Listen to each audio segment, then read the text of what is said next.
Hi hello friends, welcome to our channel. நான் தான் உங்க தமிழ் பொடிகாயும். இன்னைக்கு என்னெல்லாம் மெனுஞ்சிருக்குன்னு பார்த்துடலாமா?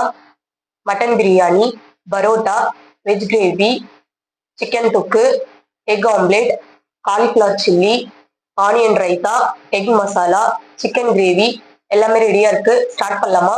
ப்ளீஸ் காய்ஸ் எல்லாரும் லைக் பண்ணி சப்ஸ்கிரைப் பண்ணிக்கோங்க. வாங்க வீடியோக்குள்ள போகலாம்.